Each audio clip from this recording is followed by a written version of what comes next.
I'm your host, Giulia Tripoli, and today I will be speaking with an incredible woman by the name of Danièle-Jocelyne Otou.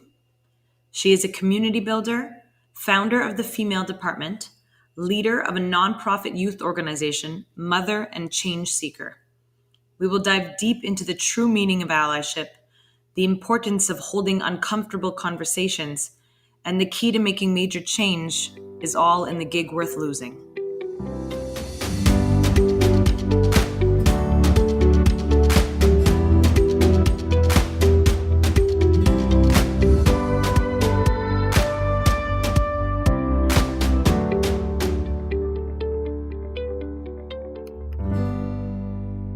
Welcome. I am so excited to have you here today. Thank you for joining me. I'm so excited to be here. I absolutely love that you were able to take the time and share this space with us and all of our podcast listeners. And as always, I love to start us off with just a little bit of your journey. And you have such a wonderful, wonderful story. And I would love for the whole world to kind of hear it because there's so many great gems in there for people to relate to. So if you don't mind, start from the top. Do you want the short version, the long version, or the medium? we have as much time as you want, so we can aim for medium and see where it goes. Okay. Well, I graduated from Concordia University in about 2013, and I was 23 years old at the time. And about a month after my graduation, I found out that I was unexpectedly expecting. My partner and I, at the time, were expecting a child, and it wasn't a major shock to us because we had been together for so long, and so we decided to keep the child. But I got extremely sick the first 3 months of my pregnancy. I had just started working at a human resources firm at the time, and I never remember. I don't think I had finished my probation period, so I had to go to them and let them know that I had been placed on bed rest for 9 months because I was extremely ill and literally couldn't physically get up. Wow! And so they ended up letting me go. Whether that was legal or not is a whole other conversation. I was like, but I'm like, I know, I should have. And yeah, that essentially led to me being, I was 23, I was unemployed, I was pregnant, I was living alone, and really, really, really questioning life and my purpose, and kind of went through like an existential crisis there. Do I go into like divine storming? Oh, yes, please. Yes? Okay. So I remember lying in bed one day and remembering that I had just watched a few weeks before I found out I was pregnant, I think, a Super Soul Sunday show with Oprah, Gabrielle Bernstein, Mastin Kipp, and a few other like spiritual quote unquote leaders at the time where, there wasn't many spiritual thought leaders, but they had gathered on Sunday, and Oprah had done a special show with them. And they were talking about this notion of divine storms and how essentially right before you step into your purpose, your life as you know it will literally fall apart in order to force you to make room for what's to come. And so I remember lying down in my bed and being like, wow, I think this is my divine storm. So I spent the next 9 months, 7 months, really being intentional. And I divided my pregnancy into like trimesters. In the first 3 months, I was like, okay, I need to do like my life map and really dig into my experiences and what I love and what I'm good at and what I want to leave into this world. Then the next 3 months, I realized, okay, I like fashion, I like leadership, I like female empowerment. So let's start, an online platform for women, and I'd give back every month. So I taught myself the foundations of business and marketing because I had no idea what the hell I was going to do. And the last 3 months, I taught myself, I was like contacting suppliers in LA all day long. Wow. So I gave birth, physical birth, in January 2014, and I gave birth to female department a month later. And I've been raising those two babies of mine parallel to each other ever since. Wow. Talk about taking on everything at once. I love your divine storm concept because I have something similar from what people know me as is just when the caterpillar thought the world was over, it became a butterfly. And I think Mm. people need to understand if they are feeling at their lowest and their darkest, it is their Mm-hmm. moment. It is their divine storm. It is the preparation for something major coming. And you decided not only are you going to have an actual baby, you're also going to, like you said, birth an entire new company after teaching yourself how to do all these things. Mm-hmm. So anybody out there, everything is possible. I also Quite think that literally. it's really so I studied human relations and human systems intervention, and the whole idea behind that is that what happens on an individual level always replicates itself at a systemic level. And so Mm. for me, even right now, I think we're going through a collective divine storm, in that, everything is crumbling apart in order for us to make room for the new earth that we want to birth. And it's the same thing when you have, your body takes out the yucky stuff before the, stuff gets great. Oh So, yeah, 100%. And I think that's the whole pandemic mixed with movement, mixed with everybody being forced to sit down and listen at the moment and kind of understand that it is a collective storm. It is that. And we are meant to now make this world a better place. And it's not going to be easy. It's going to take a lot of conversations. It's going to take a lot of community coming together. And what I love about what you stand for is ultimately that community and creativity. Now, your brand itself that you started is for self identifying females. It's called the Female Department, and it's using fashion as a means to connect with people. What drew you to that? And then what are the specific things that you've been doing with this company to kind of help empower the self identifying females of the world? mhm.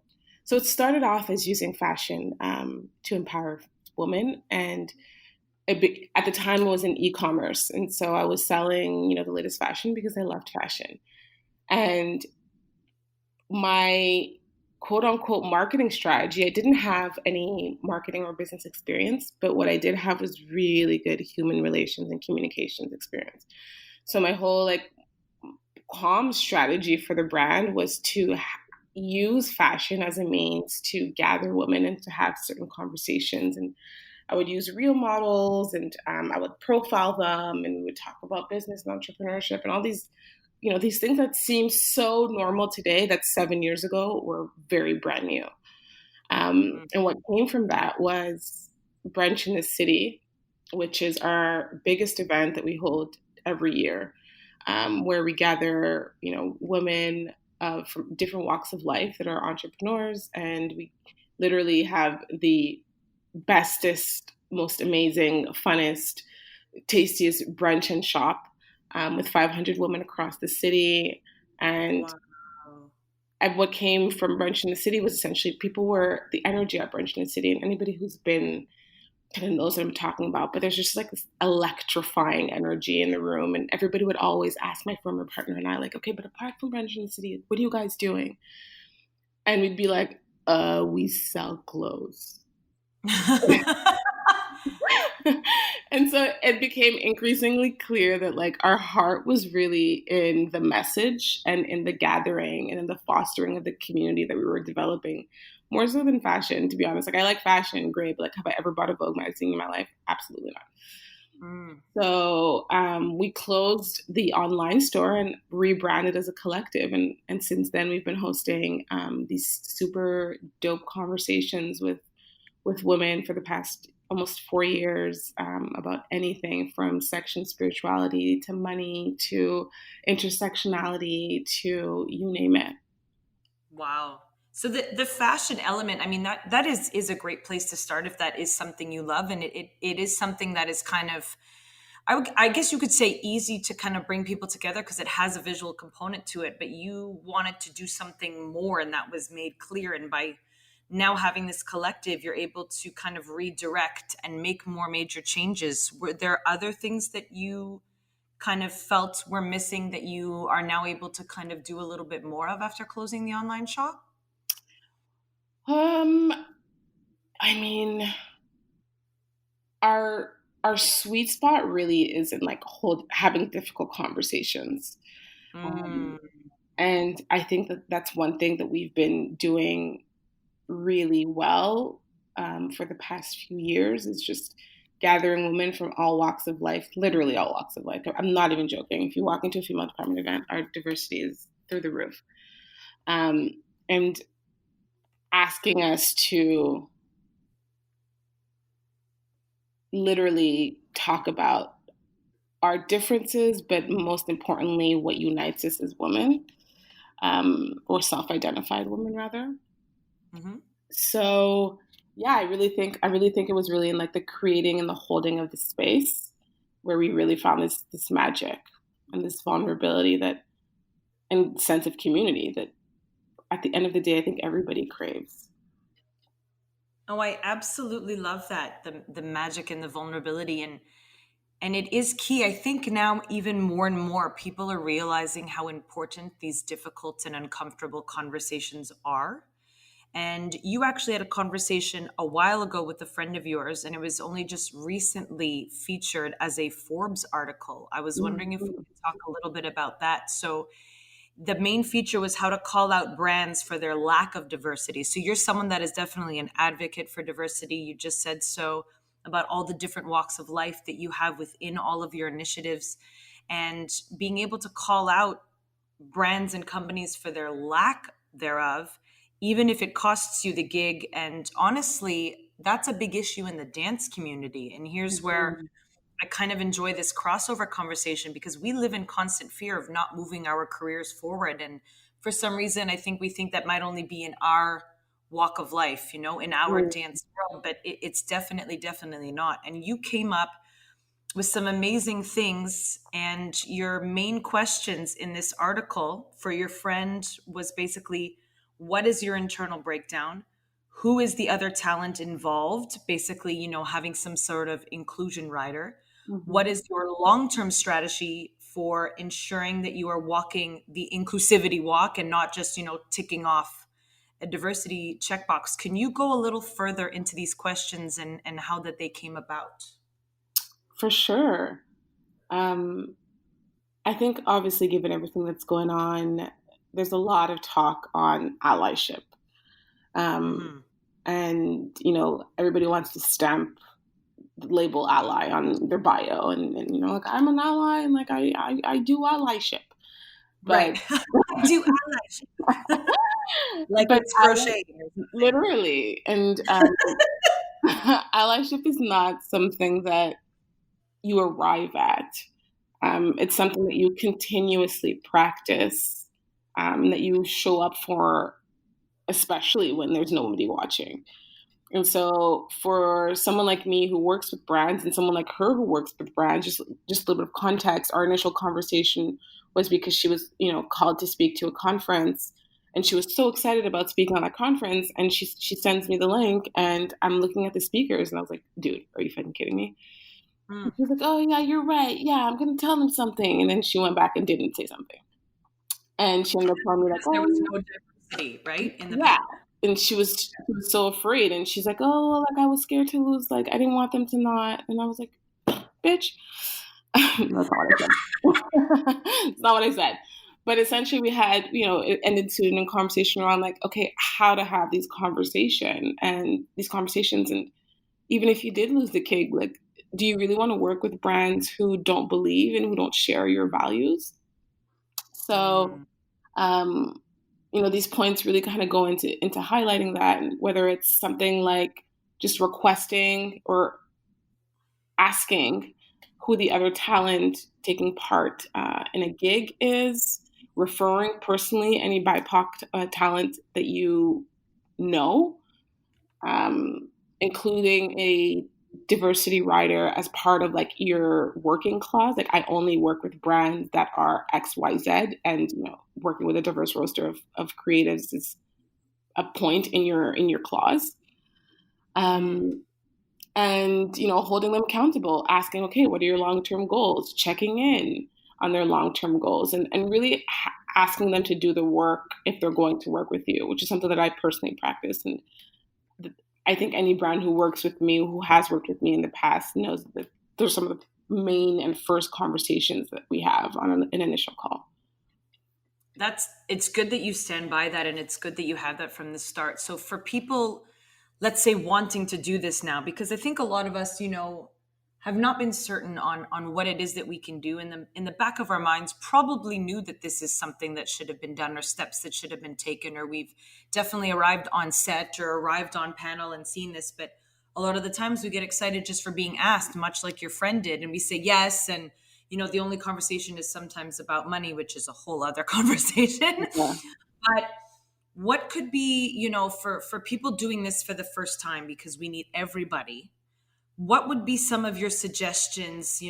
Is it okay to just straight up ask, who else is on the panel? May I take some time to think about this? Who else is in? What would be your advice, I would say, for first timers trying to get this inclusion thing going? I mean, that would be my advice. I really think listen, if we're gonna get serious, and when people ask oh, what can I? That's the minimum you could do. The minimum, the bare minimum that folks who want to do more can do is ask and hold accountable the other people and brands and friends and you name it in their lives. That's like the scrape of allyship, really, the bare minimum. Okay. And we're talking about social justice here, and we're talking about creating space for folks who have continuously been on the margins. So if you're asking, for me, it's just ask the question. Are they working with it? Just asking literally one question will automatically force them to be blah, blah, blah, blah, blah, blah, whatever their answer is. But I found that personally, I was working with a brand and my question was, okay, do you guys have any plans? This is literally last week. So do you have any plans to diversify your team? Given the current context, what are the initiatives or the plans that you folks have? And that forced them to go back and literally come back with me a full document on how they plan to go forward. That's impressive, because I think a lot of people are just kind of doing performative allyship at the moment. And if they come back to you with this major document, and so then that leads to basically, how it is that we can hold those brands accountable. Just doing it once is not enough. So continuously checking in and looking in to see what it is that they're doing, or on the next gig, even if you're not on it, maybe kind of, taking a look in and seeing who's on there would be ideal, because just once also doesn't solve anything, I'm assuming, right? 100%. Yeah. No, I hope that everybody listening can understand that they can make a big difference just by asking that one question. And also, you can probably understand if someone's genuine about the work that they want to do by how they answer that one question. For sure. I think yeah. Any brand who cannot respond to, especially right now or in the next few months or in the next year, rather, to what are your diversity plans? For me, one isn't going to survive very long. But I personally, and I encourage, the creative community to not work with them. And whether it's the creative community or with consumers, and to really kind of put our money where our mouths are, and start voting with our dollars and pushing and encouraging the brands who also believe in creating the world that we're all literally fighting to create. Literally and dying. Literally. Ugh. We will arrive, hopefully. Goodness gracious. You've spoken also to me a little bit about, so there's kind of this token syndrome or token paradox, and then inclusivity versus token. Would you mind kind of just unraveling a bit more about that so people can understand? Mm-hmm. So, I think one thing that I've witnessed in the course of I think in general, but definitely more in the course of the last few weeks, was the amount of brands that have reached out in the name of, wanting to make a difference. And that's made me personally feel a little bit uncomfortable because, I've kind of become, the representative of this conversation. And I think that often applies also at a corporate level or in the workspace. HR will have one Black person on the team and think that they've done enough and call that, diversity. But when we speak about the difference between like diversity and inclusion, it's really the safety levels that the people working for a corporation or within a space feel to fully engage and show up as themselves. And so you can have half of your team as, people of color or Black, but none of them feel safe to speak up. None of them feel safe to have certain conversations. None of them are encouraged to take a stand. And I think in and of itself, being a person of color, particularly a Black person, in a predominantly white space, in and of itself is a very kind of energetically exhausting front to keep up.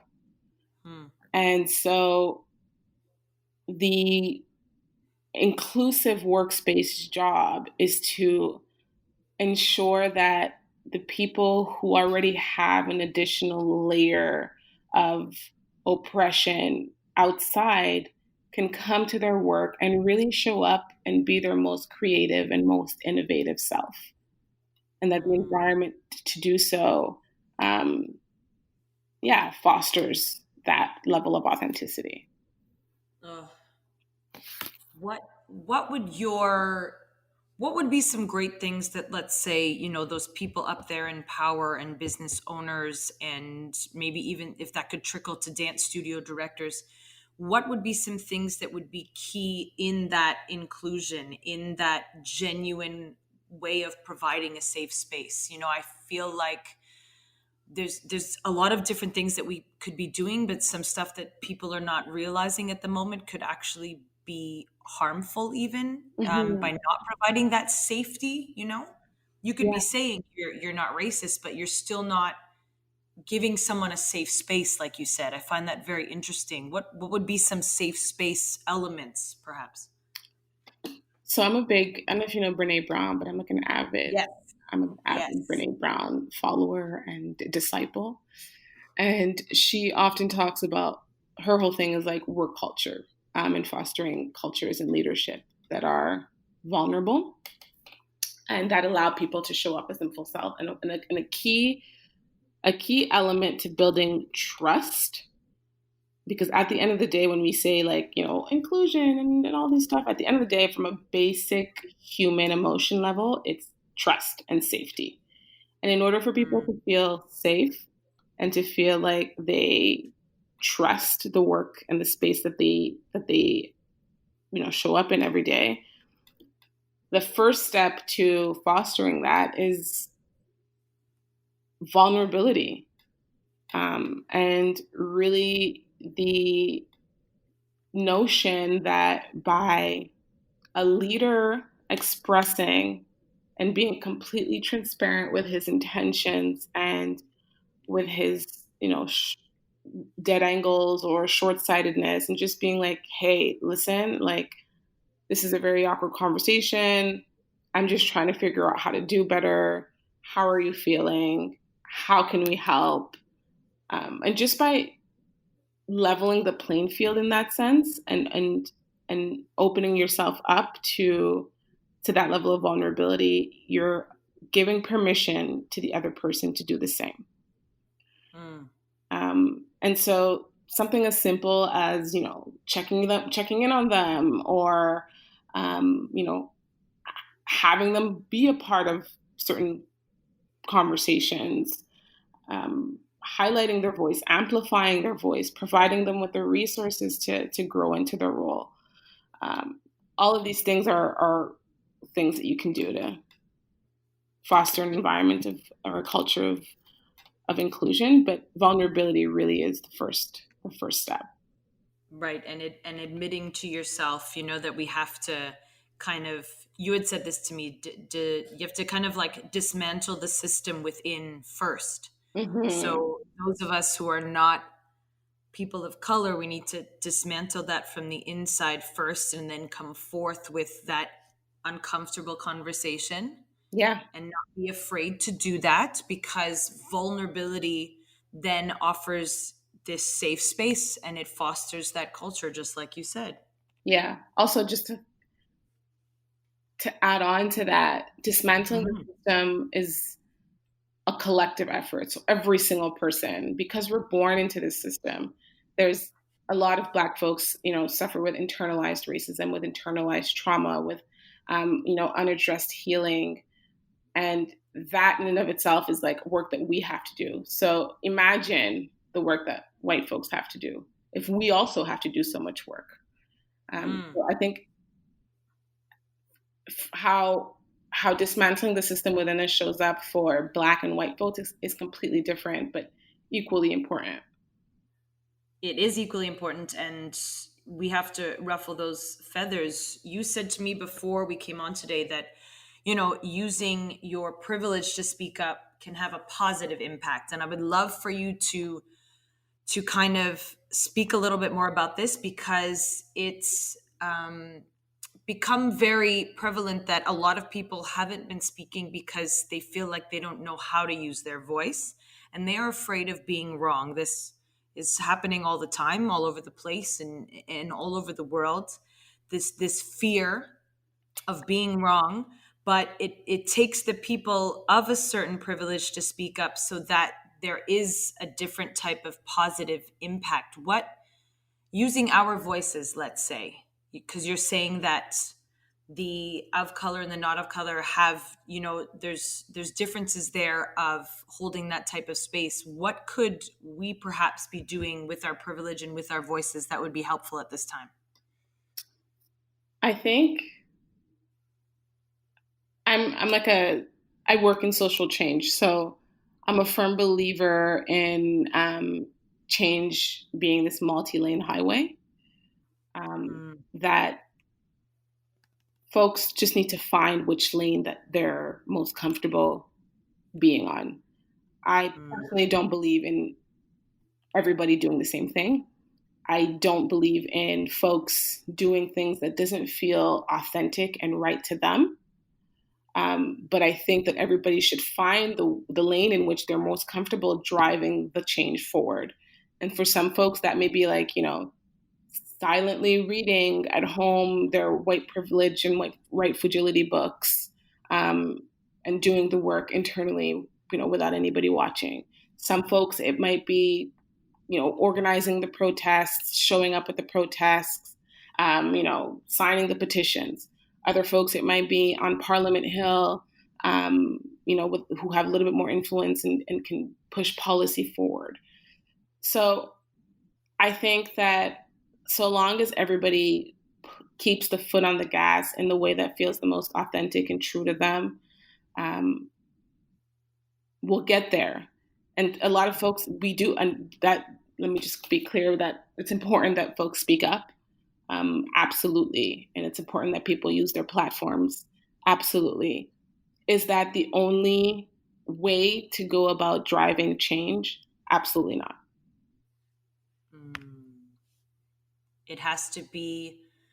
I've been saying this whole time, and I think it goes for basically any type of movement, is we cannot be fighting from the same stance. We have to be fighting from all angles, because it's not, perfectly linear, point A to point B. It's a circle meets a rhombus meets a spiral meets an everything. It's not just one point across. And if we're not taking the time also to figure out our genuine, authentic self and our genuine, authentic lane, as you're saying, we're not fighting from the right place either. If we're just posting because we think we need to post, or if we're just Mhm. signing something without reading it, or if we're just donating without researching where the money goes, it's not helping anybody, correct? Like, it's, A hundred we need percent. to take the time to really dive in and figure it out. And if see how you're feeling and see how you're acting and reacting and what is maybe triggering you at this time, and then figure out why that's triggering you,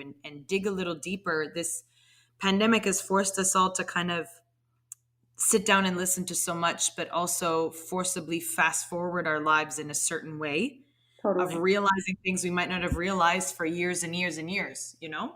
Totally. You're seeing a lot of personal changes within people that you know, and you're seeing a lot of changes within the world right now. And I think that the key, like you said, is figuring out your own lane to this entire movement, but then again, to all movements, to all things. We shouldn't just be doing something because someone else does it, or Yeah, reposting it because we think it's the right thing to do. That helps nothing if it's not for real. 100%.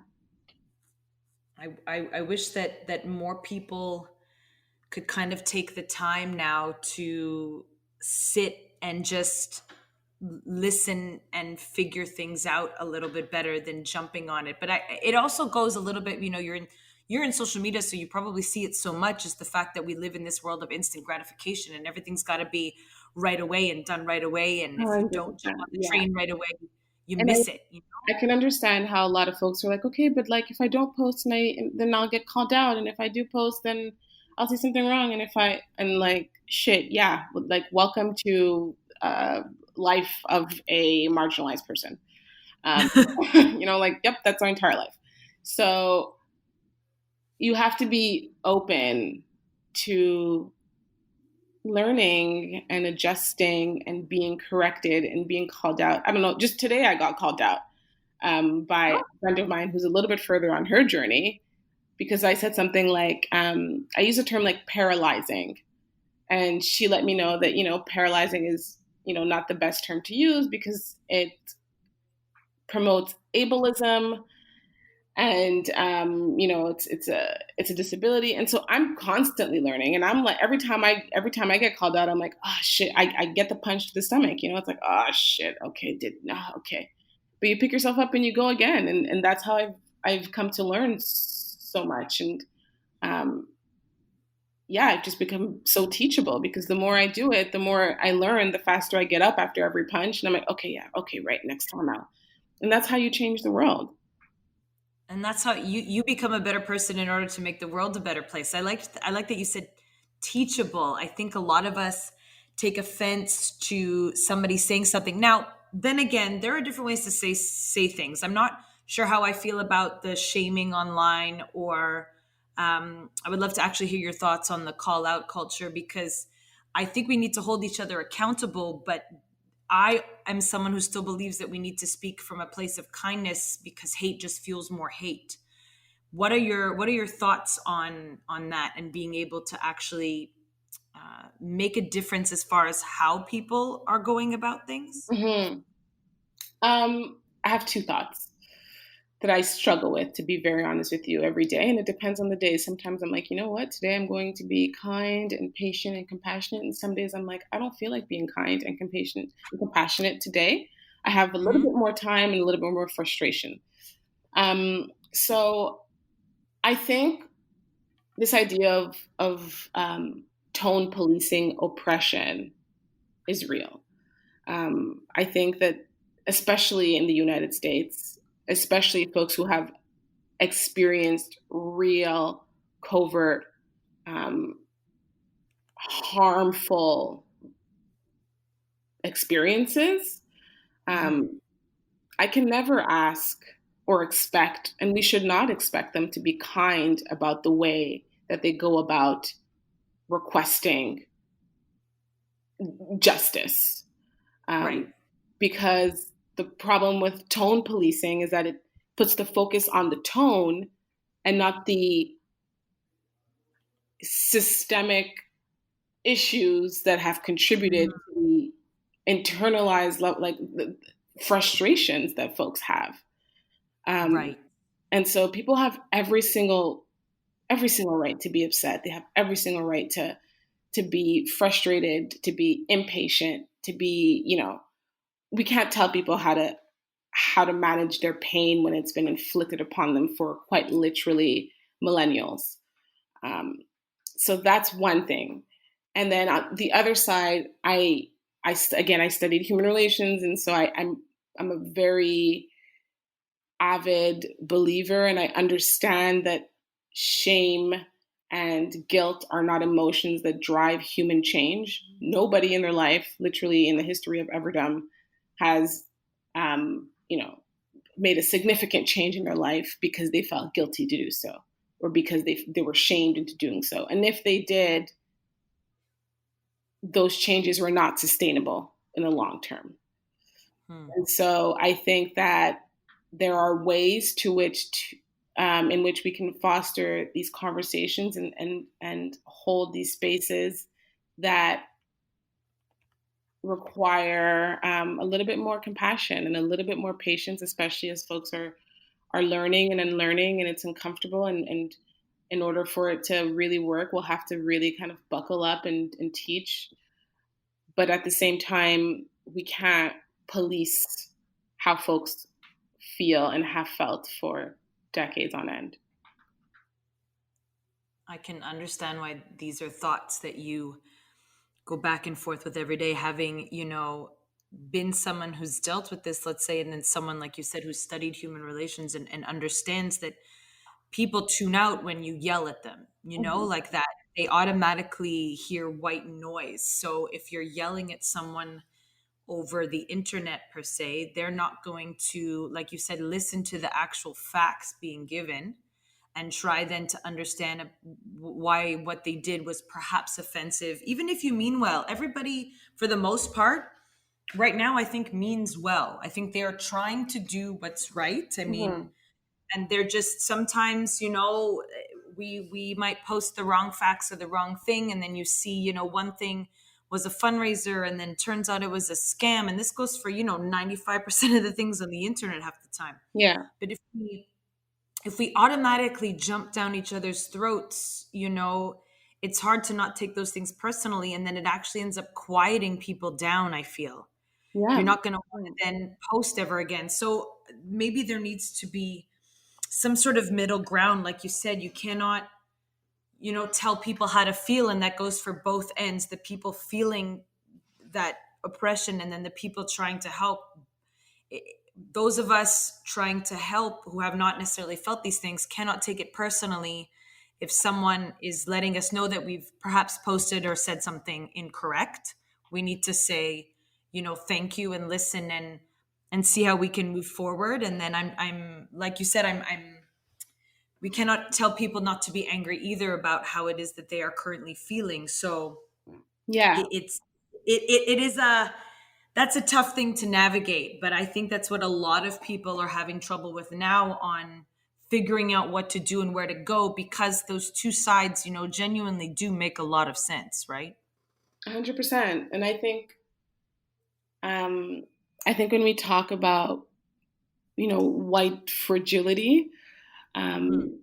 and that notion in and of itself explains a lot. And that book actually speaks, I don't know if you've heard of it, but it speaks a lot to the feelings of guilt and shame and defensiveness that arise in white folks who either are unaware of certain things, or are trying to change, or are making an effort, quote unquote, and they instantly get frustrated. But I think the key here is to remember that that frustration should be directed towards the system, and not towards the individual that's either correcting you or calling you out, or your feelings. For non-POC folks, are nowhere close to the lived reality that POC folks live every day, specifically Black and Indigenous folks. And remembering that and kind of checking yourself along the way is super important. And as someone who gets, I get called out because I'm in the social justice space, and I'm in that bubble. I'm a privileged, cisgendered Black woman.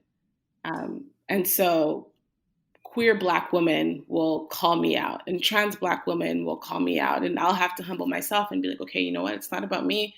I need to adjust.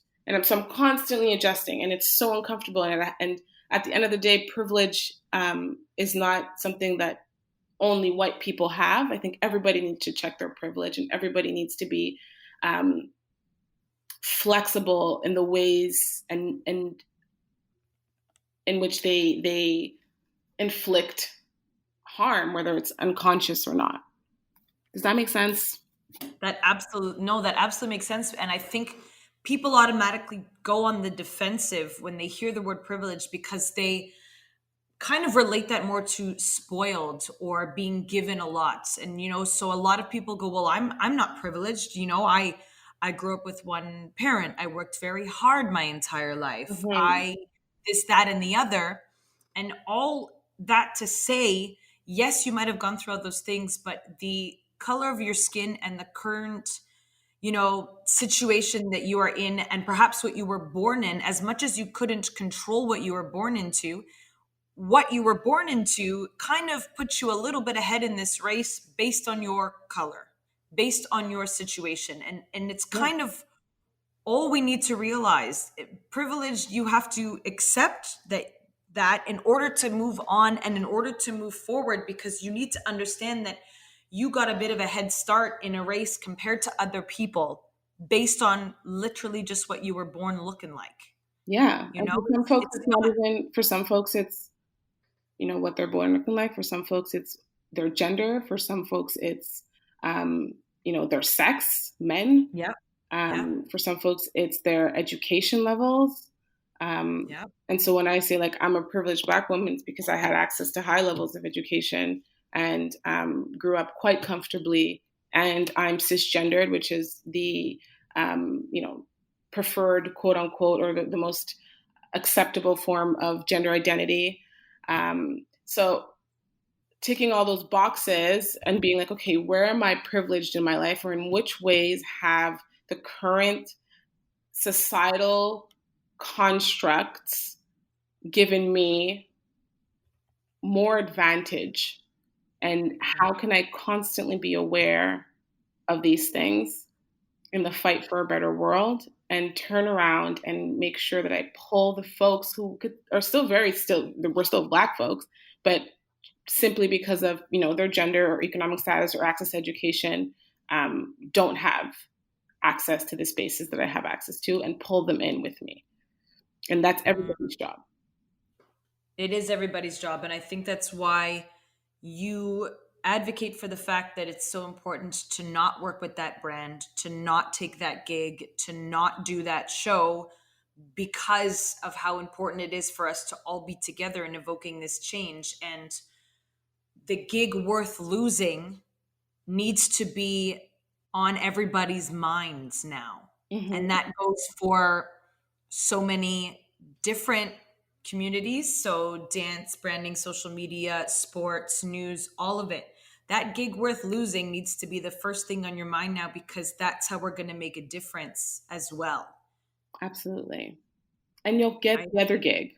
If anything, if there's one thing that life has shown me, um, is that every time I have said no, and the power of no in general in life, in order to stand in my worth and in order to stand in my belief system and my values, the opportunities that present themselves afterwards instantly align.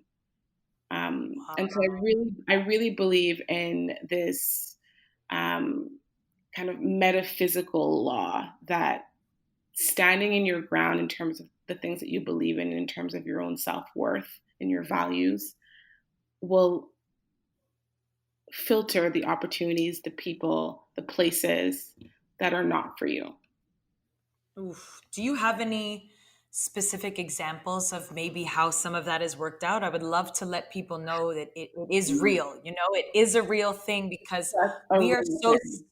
we are so scared to say no for so many different reasons, whether it's people pleasing, whether it's fear of losing the gig, fear of losing the money, especially now coming out of COVID. Everybody's like, well, how can I say no? Yeah, How can I do that because I haven't been working for so long, or whatever it may be? I would love for people to hear, a specific example of something major that happened to you. I have so many. Go Okay, for it. I'll Love to go. hear. I would love to. I'll go in every scope of my life. So one, a job. So before my current position at Apathy Is Boring, I was working in an agency. And, I had the prestigious job and I had the money. I was making the most money I have ever made in my life. And I felt like, okay, I have arrived at the place that the people say that you should arrive at, and, do the thing. But I was so miserable. But I didn't know how to get out of that space, because now I have, the house that goes with that lifestyle, and I have a kid, and I can't just like get up and leave. And I mean, this story is it's long, but I'll give you the condensed version.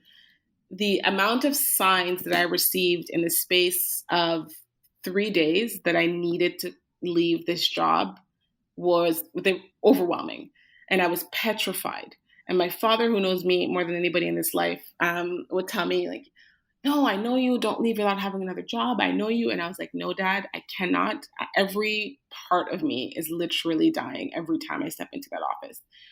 So I quit the job, and I'm not even kidding. A week later to the day is when I found my position at Apathy Is Boring, which is perfect. It's my dream job.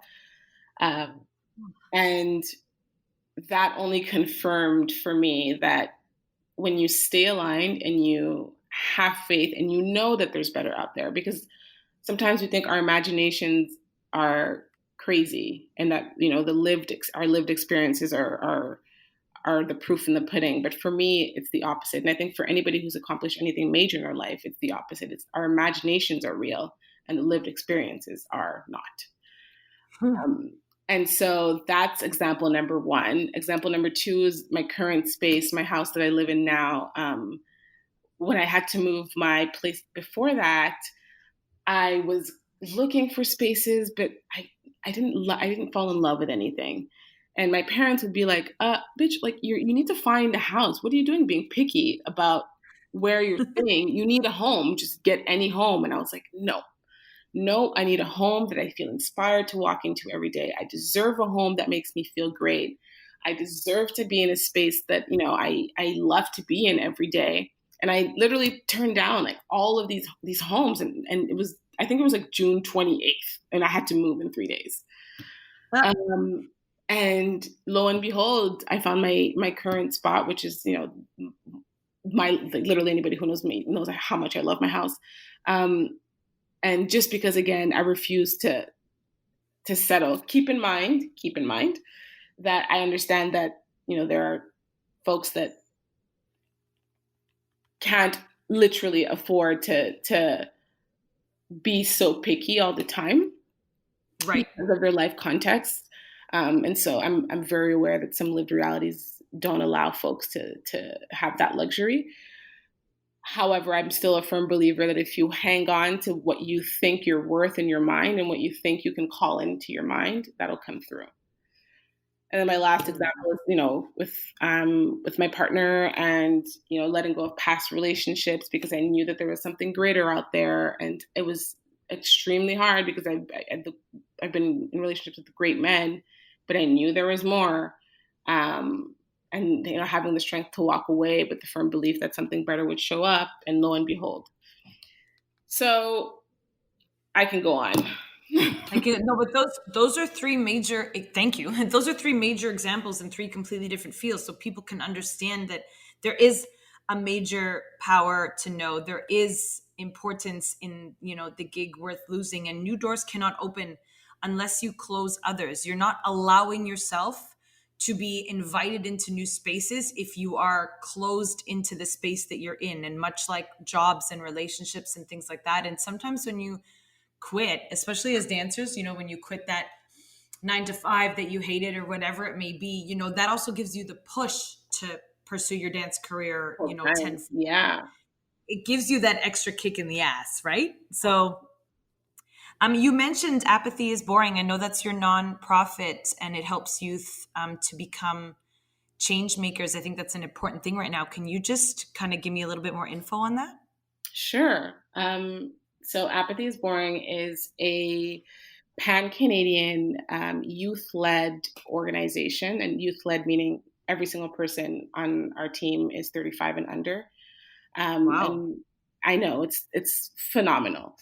And the mission is to encourage Canadian youth to become active citizens in their everyday lives. So what does that mean? In some, it's really the organization was born out of an encounter that four friends had and a realization that none of their friends were actually taking part in the upcoming federal election like 18 years ago. And they were all wondering, like, why aren't young people interested in voting and in elections and in like everything that's happening when it's literally shaping their future? So Apathy Is Boring started as like a small kind of grassroots org, and it slowly evolved into, you know, the number one for me, if you ask me, but we're the only one in this space, org for youth civic engagement. And so we have a program for unengaged youth to learn about community issues and become change makers in their communities. We work in partnership with all major election agencies across the country to kind of brand, quote unquote, voting and youth get out to vote. We have a revenue generating arm called Youth Friendly, where we consult with or other organizations in government on how to make practices and programs and communications more appealing to the youth. And all this with an effort to really have a more engaging and palatable and attractive democracy for youth to engage with. This is amazing. We're always wondering, you know, what can we genuinely do? You know, everyone's like, well, what change can I really actually make? You know, we spoke about a lot of different things that we could do today, but we're always like, the government. But then so many people don't vote. So many people have no idea who the representatives are, you know, in their community. And this is such a great way to bring the youth in, because it is the next generation that's going to make a difference. By the way, in a couple months, I would be too old to work for you. So I think that's amazing. But we're always wondering what to do. And I would love for any of the young people listening to kind of check this out. It will be, all the links will be in the Dance Plug website section for this particular podcast. But I really enjoyed talking to you today. And before you leave us, which makes me so sad, do you have any final words of wisdom for the youth out there? Final words of wisdom would be to find your lane in the midst of all of this. You don't need to be doing it all, but you do need to be doing something. Find your lane and also become involved in all areas of the system. I think protesting is great. I think online petitions are great, and online activism and all these resources are great, but a healthy democracy also requires us to engage with formal structures such as, you know, voting, such as public consultations, and holding our elected officials accountable to the change that we're all marching and literally yelling for. So do both. Be engaged online, but also show up and pull up to vote when the time calls for it. I absolutely love that. And I absolutely love you. Thank you once again for taking the time today. This was amazing. Have a wonderful, wonderful rest of everything. And I hope to Thank talk you. to you soon. Bye. Bye. Another amazing guest and another amazing conversation. I feel I myself am unlearning and learning so much with each podcast recording. So if you've already lost that gig, started to understand the power of no, or simply have just begun to recognize your own voice, just remember, it's all part of the process.